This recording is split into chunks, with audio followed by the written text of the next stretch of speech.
Hello, and welcome to a quick look at Worms, the director's cut for the Amiga. Now, the concept of artillery games wasn't exactly new at the time Worms was released. You have two or more teams, each with one or more units, equipped with several different interesting wonky weapons. Some direct fire, some indirect fire, some AoE, some scatter, yeah, a bit of everything. But I think it's fair to say that the Team 17 with Worms sort of perfected the game type. Some would probably disagree, and they are perfectly welcome to.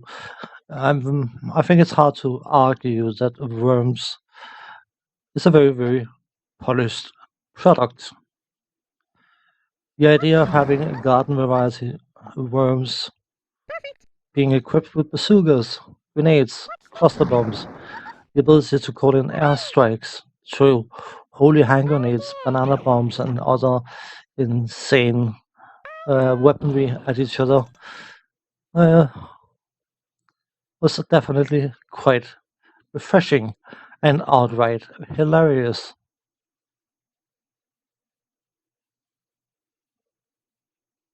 Later on, Team 17 on PC released Worms 2 and the 1700 other versions of Worms, which of course were never released or made for the Amiga. I'm fairly sure this version specifically was the last version that was officially released for the Amiga.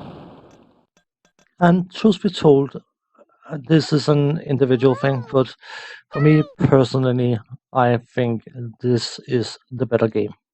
The later versions of Worms I found to be too cartoony, if you know what I mean. This game, of course, is very cartoon-ish as well. It's silly, it's funky, but the style that was adapted specifically with Worms 2, it was just too clean. It was just too nice looking. Um, the grittiness of the game was taken out completely. Not that this version has an awful lot of grittiness, but it does have some. Another thing I wasn't particularly a fan of in later versions of Worms was the fact that environmental damage tended to be extremely clean circles. There was no jaggedness.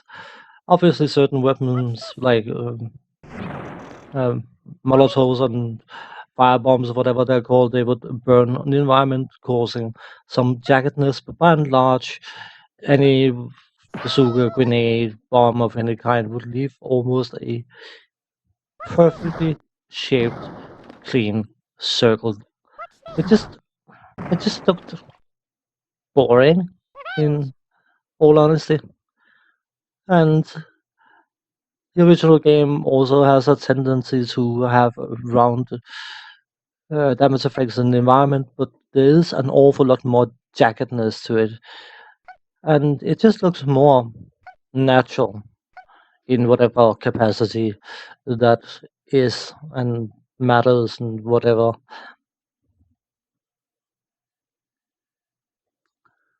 From a graphical point of view, I have always fully enjoyed Worms. The worms themselves are surprisingly well um, detailed for their small size and their reaction to different things, their subtle animations and all that are of a surprisingly high quality. And the environments themselves, I think, are great looking. I wouldn't necessarily use the term amazing, but definitely great looking. And of course, after having played 4 teams against each other for 5 or 6 minutes, then the environment doesn't look so pretty anymore. Especially if you have a bunch of players which can't hit anything but the ground. The sound design, the sound effects are what you want them to be, nothing more, nothing less. Um, Any other sound comes from the sound banks, even sample sets for the worms. In this video, I'm just using the default, but there was released an awful lot of sample sets. My favorite possibly being 007, which was a sort of Sean Connery Bond impersonation, but uh, several other sample sets were available. Monty Python, Red Dwarf, you name it, it was probably made as a sample set for worms. And of course, based on the recording of sample sets, the quality could be very high or not so very high. The gameplay, of course, is where it's at, and I will say upfront that this is a multiplayer game. You can play it single player, but you'll probably find it rather dull after a while. Not that the computer can't offer a very good fight. The lowest setting computer opponents will not be able to shoot past their own nose, and the best computer opponents can hit a fly's leg at 400 miles distance with their backs turned. Oh yeah, that's how good they are. The true magic in this game is when you have a bunch of friends playing against each other, especially after you'd had a drink or two. That can make games and worms quite hilarious. Playing it by yourself, I would definitely rate it lower than if you have others to play with, but it still stands that, at least for the Amiga, Worms is quite possibly the best of its kind. There was an awful lot of decent artillery games made, but as an overall product, I think it's only fair to say that Worms took the top spot.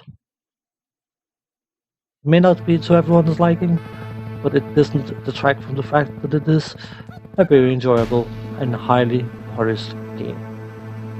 Thanks for watching, take care, see you next time, bye bye for now.